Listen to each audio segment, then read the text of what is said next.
Hey, how you doing? Good morning, good morning, good morning. Welcome to another time. Welcome to another time in the upper room. Welcome to another time to pray. So glad to have you. So glad you made it.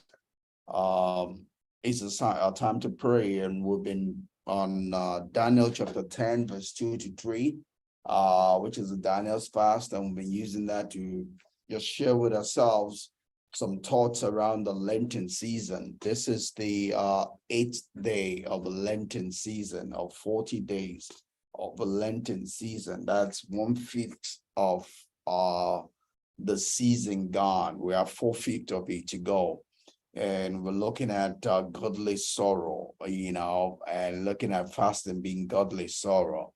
And the last few days, we're looking at how long should a fast be. And there are four examples of scripture where uh, what you might call the longest fast occurred, right? The longest fast is not just having days of fasting. These are people that did days and night of fasting, right? So you have Moses, you have Joshua, you have Jesus, and you have Elijah, right? Those four are different instances given to us in scripture. They stay without food, right, for 40 days and 40 nights. Uh, Moses' case, we, we kind of said might not be a fast because it wasn't as if he separated himself to fast. It was that God called him to be with him. And while he was with God, obviously, to the best of our knowledge, God does not eat, right? So there's no food for him in the presence of God to eat. So in a sense, there was no place where he was hungry, right? It wasn't as if he was hungry and he did not eat. It was that it was in the presence of immortality, and you expect that immortality will consume mortality, right? Such that his mortal requirement was suspended. There was no place there that it said that Moses slept during that time with God, right? Whether he did sleep or not, we don't know. The Bible does not mention that. Question: does God sleep? We know the Bible talks about God rest, but the Bible actually says that God neither slumbers nor sleep, right? So did Moses sleep during that time with God? We don't know. Bible doesn't tell us, so we're not going to bother our head around it, But the key thing was that he did not eat day and night, and it could be excusable because it was in the presence of immortality.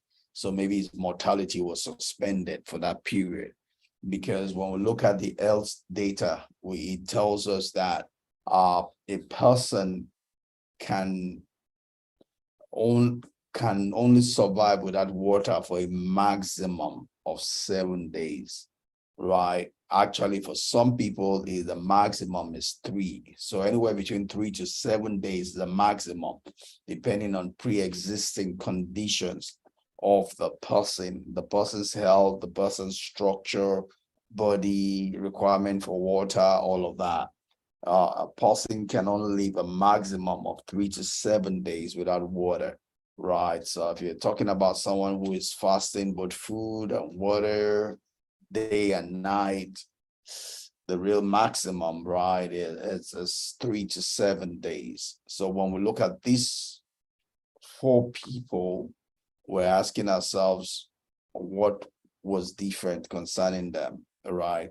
Now, I don't know people who might have done that or not do that. This is just medical records where I'm looking at here, talking about this maximum.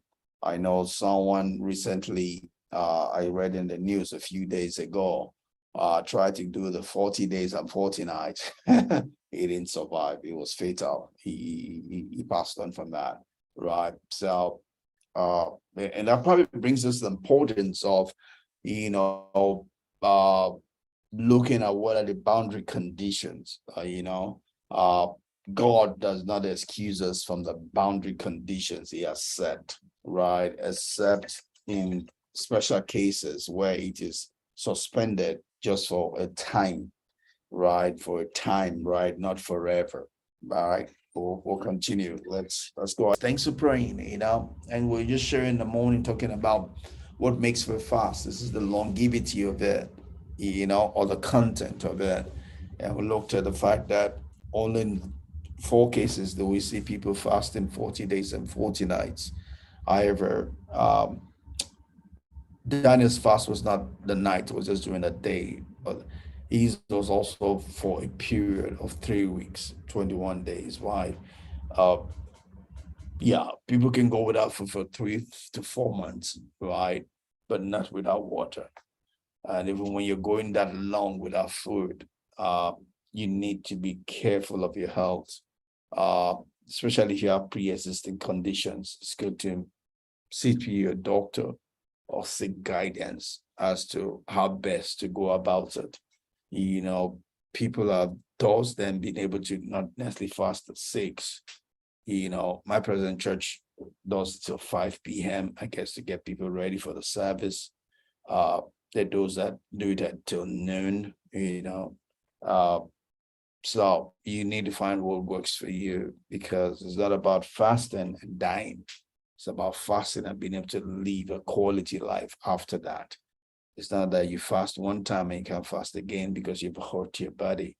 Is being able to fast and fast and fast and fast, such that your body can take it, that the fast is working for you. It's giving you health in your body.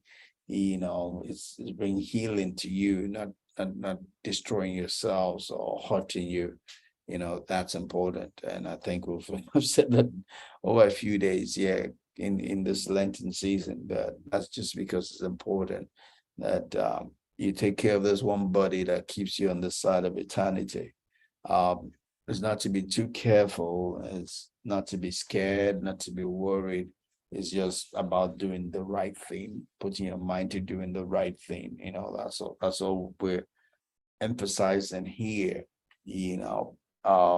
So as we look again through fasting, we saw Daniel's was for 3 weeks. We look at David also. David said about to fast and pray for his son. His was open-ended. He was going to pray till he got the answer he was looking for, or at least a definitive point. So he fasted until the prayer could not be answered the way he was fasting, meaning that the child died. Once the child died, he felt, that what I was praying for was for him not to die, but now he's dead, right? What's the essence of me continuing? So he stopped. That was the end of his fast. He was fasting to receive an answer. And once the answer was received, he knew it was a time to terminate the fast, right? That is instructive for us, right?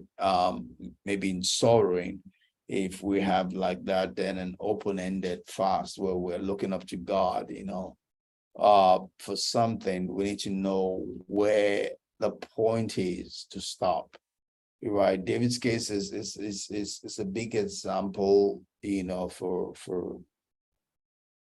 those of us that do counseling, those of us that do life coaching, personal development, because we saw an example of someone who was in control of his emotions. It wasn't someone that was emotions were ruling him. Once he got to the point where he saw there was no way forward, he did not allow himself to just be enslaved by his emotions. He made a decision. And that's lacking in our church today, people's ability to make decisions. David made a decision because he saw that his continued fasting would be to no end. He made a decision to stop. He made a decision to submit himself to God and not worship the son that died. That's important for us when we're looking up to God for something. God needs to be our hand of discussion, right? So same thing, we know Jesus Christ was praying and said, Father, if it's possible, let this cup be passed over me. But that was the reason he came. He had to submit to that. Like I get to tell all the time, I don't preach things that are simple or easy. I preach things that are possible. That's what we need to hold on to, the truth, right? And not try to water things down to make ourselves feel good. We're supposed to sit on the truth, stand on the truth, walk by the truth. That's the only way we can be victorious in this life. All righty. That's the end of another day. Another time of prayer. Thanks for joining with me. Have a great remaining of the afternoon. See you tomorrow, God willing. Bye bye. God bless.